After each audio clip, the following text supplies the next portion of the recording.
नमस्कार दोस्तों, target education classes में आपका हार्दिक स्वागत है। दोस्तों आज लेकर आए हैं कक्षा 12 के लिए यमक अलंकार। दोस्तों पिछले वाले वीडियो में हमने पढ़ा था अलंकार के बारे में और अनुप्रास अलंकार और श्लेष अलंकार हम पढ़ चुके हैं, जो बोर्ड परीक्षा के लिए कक्षा 12 की बोर्ड परीक्षा के लिए बहुत इंपॉर्टेंट है। तो इसे हम अच्छी प्रकार से समझने के लिए देखते हैं। शुरू करते हैं यमक अलंकार।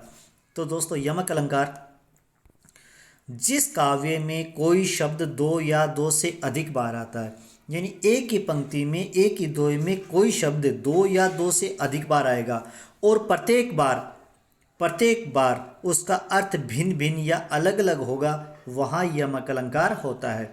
अर्थात परिभाषा है, जिस काव्य में कोई शब्द दो या दो से अधिक बार आता है और प्रत्येक बार उस शब्द का अर्थ भिन्न भिन्न होता है, वहाँ यमक अलंकार होता है। जैसे उदाहरण दोस्तों, काली घटा का घमंड घटा नभ मंडल तारक वरंद खिले। दोस्तों यहाँ पर जो घटा शब्द है वो दो बार आया, जिसका मैंने अलग रंग दे रखा है। पहली बार जो घटा है और दूसरी बार घटा है, दोनों शब्द समान है परंतु इसके अर्थ भिन्न भिन्न है।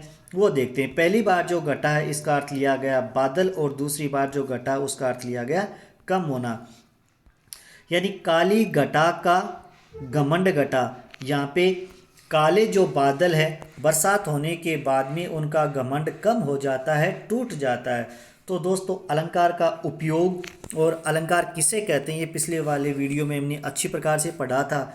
तो अलंकार का उपयोग काव्य का सौंदर्य बढ़ाने के लिए किया जाता है। तो यहाँ पर जो घटा शब्द दो बार आया, ये काव्य का सौंदर्य बढ़ा रहा है। और यहाँ पर जो अलंकार का उपयोग हुआ है वो है यमक अलंकार, क्योंकि एक ही शब्द दो बार आया और दोनों बार उसका अर्थ भिन्न भिन्न या अलग अलग है।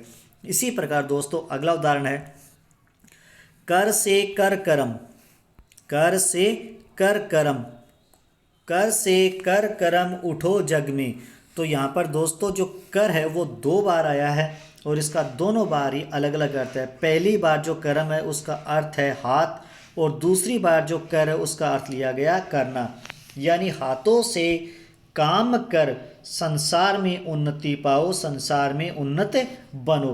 तो ऐसे ही दोस्तों जहाँ पर कोई शब्द दो या दो से अधिक बार आता है और उनका अर्थ भिन्न भिन्न होता है, वहाँ पर यमक अलंकार होता है। दोस्तों इसके आगे उदाहरण और देखते हैं। भजन कयो ताते बजो बजो न एको बार, दूरी भजन जाते कहो सो तू बजो गवार। यहाँ पर दोस्तों भजन शब्द दो बार है, भजन शब्द दो बार है और भजो शब्द भी दो बार है, परंतु दोनों बार ही इनके अर्थ अलग अलग हैं। दोनों बार ही इनके अर्थ अलग अलग है। पहली बार जो भजन है इसका अर्थ है भजन पूजन और दूसरी बार जो पहली बार भजन है उसका अर्थ है भजन पूजन, और पहली बार जो भजो शब्द है उसका अर्थ है भजन किया और दूसरी बार भजन है उसका अर्थ है भाग जाना और दूसरा जो भजो शब्द है उसका अर्थ है भाग गया। दोस्तों देखो यहाँ पर काव्य का सौंदर्य बढ़ाने के लिए किस प्रकार से शब्दों का प्रयोग किया गया है। तो कवि कहता है भजन कहो तासे बजो। कवि कहता है कि हे मनुष्य, मैंने तुम्हें ईश्वर का भजन कीर्तन पूजा करने के लिए कहा था, भजो न एको बार, तुमने ईश्वर का भजन पूजन एक भी बार नहीं किया। दूरी भजन तासे कहो, तुमसे जिन सांसारिक वस्तुओं से भाग जाने के लिए कहा था, दूरी बनाने के लिए कहा था, सो तू बजो गवार, तो उन्हीं का सो तू बजो गवार। तो यहाँ पर दोस्तों भजन शब्द का अर्थ दो प्रकार से लिया गया है। इसी प्रकार भजो शब्द का अर्थ दो प्रकार से यानी भिन्न भिन्न अर्थ लिया गया। और जहाँ पर एक ही शब्द के एक ही पंक्ति में कोई शब्द दो या दो से अधिक बार आता है और उसका अर्थ प्रत्येक बार अलग अलग या भिन्न भिन्न होता है, वहाँ पर यमक अलंकार होता है। दोस्तों आगे और उदाहरण है, तो परवारो उर्वशी सुनी राधि के सुजान, तू मोहन के उर्वशी है उर्वशी समान। तो दोस्तों यहाँ पर जो उर्वशी शब्द है वो तीन बार है, एक बार दो बार और तीन बार। तो यहाँ पर तीनों बार इसका अर्थ अलग अलग है। वो है पहली बार उर्वशी है उसका अर्थ लिया गया उर्वशी अप्सरा के लिए, और दूसरी बार जो उर्वशी शब्द है उसका अर्थ है उर प्लस बसी यानी हृदय में बसने वाली, और तीसरी बार है आभूषण के लिए। तो यहाँ पर जो कवि अर्थ करके आपको समझाना चाहता है यानी ये शब्द तो एक ही है परंतु अर्थ इनका अलग अलग है। वो किस प्रकार से? तो परवारो उर्वशी सुनी राधि की सुजान। श्री कृष्ण राधा जी से कहते हैं कि हे राधिका जी सुनो, तू उर्वशी के समान है, उर्वशी अप्सरा के समान है। तुम पर मैं उर्वशी को भी छोड़ सकता हूँ, न्योछावर कर सकता हूँ। हे राधिके सुजान, तू मोहन के उर्वशी, तू श्री कृष्ण के मन में इस प्रकार से बसी है। तू मोहन के उर्वशी, तू मोहन के हृदय में या मन में बसी है। उर्वशी समान, जैसे आभूषण, जैसे कान का आभूषण कान में समाया हुआ रहता है, बसा हुआ रहता है, उसी प्रकार तू श्री कृष्ण के मन में बसी हुई है। तो यहाँ पर दोस्तों प्रथम बार जो उर्वशी है उसका अर्थ है उर्वशी अप्सरा के लिए। दूसरा जो उर्वशी शब्द है हृदय में बसने वाली या मन में बसने वाली। और तीसरी बार जो उर्वशी है आभूषण के लिए। यानी एक ही शब्द है, उनका 3 प्रकार से अलग अलग अर्थ लिया गया है। और अलग अलग अर्थ लेने के कारण यहाँ पर कौन सा अलंकार हो गया? यमक अलंकार हो गया। दोस्तों आगे और उदाहरण देखते हैं। कनक कनक ते सो गुनी मादकता अधिकार। दोस्तों यहाँ पर जनक नहीं कनक है दोस्तों। कनक कनक ते सो गुनी मादकता अधिकार, बा खाए बोराय जग, बा पाए बोराय जग। तो यहाँ पर दोस्तों कनक कनक शब्द 2 बार आया और दोनों बार इसका अर्थ भिन्न भिन्न है। पहली बार जो कनक है इसका अर्थ लिया गया धतूरा, और दूसरी बार जो कनक है उसका अर्थ लिया गया सोना। पहली बार जो कनक है उसका अर्थ है धतूरा, और दूसरी बार जो कनक है इसका अर्थ लिया गया सोना।